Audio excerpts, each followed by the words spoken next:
Sebelum mengakhiri pelajaran hari ini, Ibu akan memberikan pengumuman penting untuk kalian. Nah, jadi sekolah kita akan mengadakan lomba untuk memperingati Hari Kemerdekaan. Nah, dari kelas ini akan ada 3 perwakilan. Oh iya, ketua kelasnya siapa ya? Saya, Bu. Minta tolong untuk memilih 3 perwakilan dari temanmu ya. Kamu juga boleh kok ikut lomba ini. Nah, jadi nanti ada 3 lomba. Lomba melukis, lomba pidato, sama lomba cerdas cermat. Nah, setiap lomba itu hanya diikuti oleh satu anak dari masing-masing kelas. Misalkan, Hima sudah ikut lomba melukis. Nah, Hima nggak boleh ikut lomba yang lain. Jadi satu anak hanya berkesempatan untuk mengikuti satu lomba. Paham?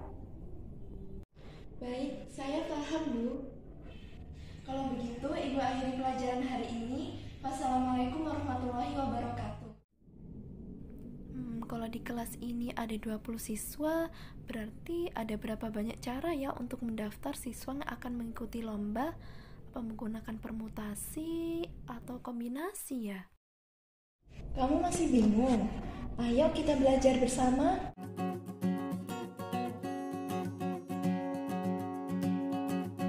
Hai Sobat Metik, apa kalian sudah siap belajar dengan Kak Mirsani? Jangan lupa siapkan buku dan alat tulisnya ya. Sobat Metik, tujuan pembelajaran kita kali ini adalah yang pertama, mampu memahami konsep permutasi dan kombinasi. Yang kedua, mampu membedakan permutasi dan kombinasi. Yang ketiga, menemukan rumus permutasi dan kombinasi. Dan yang keempat, mampu menyelesaikan permasalahan yang berkaitan dengan permutasi dan kombinasi.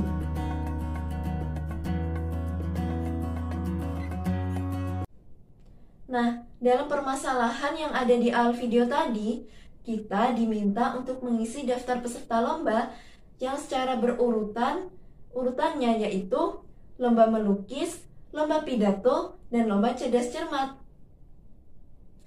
Apa makna urutan peserta lomba yang urutannya Ani, Bayu, Caca, dan Bayu, Caca, Ani? Meskipun siswa yang terlibat sama, apakah ada perbedaan makna urutan? Ada bukan? Nah, susunan beberapa objek dari beberapa objek yang tersedia dengan memperhatikan urutan disebut permutasi. Sedangkan susunan beberapa objek dari beberapa objek yang tersedia tanpa memperhatikan urutan disebut kombinasi. Lantas, bagaimana cara kita menentukan banyak permutasi formasi siswa yang mengikuti lomba yang sudah dijelaskan di awal video tadi? Jika diasumsikan masing-masing siswa pada kelas tersebut memiliki kemampuan yang sama terhadap masing-masing cabang lomba. Apakah dengan cara coba mencoba?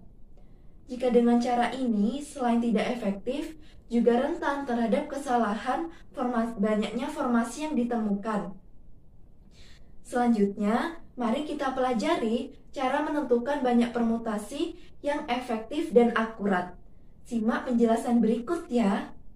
Sebelum menemukan rumus permutasi secara umum, kita bisa menyelesaikan masalah tersebut menggunakan kaidah pencacahan dengan cara pengisian tempat yang tersedia atau filling slot yang sudah kita pelajari sebelumnya. Mari kita isi kota yang tersedia berikut ya. Di awal video tadi sudah disebutkan bahwa banyak siswa dalam kelas tersebut ada 20. Nah, jadi bagian melukis kita isi dengan 20. Artinya 20 siswa tersebut berkesempatan untuk mengikuti lomba melukis. Nah, karena sudah ada satu orang yang mengikuti lomba, maka bagian pidato kita isi dengan 19. Karena sudah ada 2 siswa yang mengikuti lomba, maka bagian cerdas cermat kita isi dengan 18. Jadi, banyaknya susunan siswa yang mengikuti lomba melukis, pidato, dan cerdas cermat secara berurutan ada 20 dikali 19 dikali 18 sama dengan 6.840 cara. Bentuk 20 kali 19 kali 18 apabila kita tulis dalam bentuk notasi faktorial menjadi 20 kali 19 kali 18 kali 17 faktorial per 17 faktorial sama dengan 20 faktorial per 17 faktorial. Nah, 17 faktorial ini bisa kita tulis dengan 20 dikurangi 3 faktorial. Nah, bentuk 20 faktorial per 20 dikurangi 3 faktorial ini bisa kita sebut dengan 20 permutasi 3. Selanjutnya, permasalahan tadi akan dimodifikasi menjadi berikut. Dalam suatu kelas terdapat 20 siswa. Akan dipilih 3 siswa untuk menjadi perwakilan dalam mengikuti lomba kemerdekaan. Ada berapa banyak macam perwakilan yang mungkin? Sebagai contoh, ketiga perwakilan itu antara lain Ani, Bayu, dan Caca. Kemudian seorang teman bertanya ke temannya, siapa yang mewakili lombanya? Kemudian ia menjawab, Bayu, Caca, Ani. Nah, si penanya ini untuk meyakinkan jawaban bertanya ke teman yang lainnya. Kemudian teman yang lain itu menjawab, yang mewakili lombanya Caca, Ani, Bayu. Nah, yang benar yang mana? Keduanya benar ya, meskipun urutannya berbeda.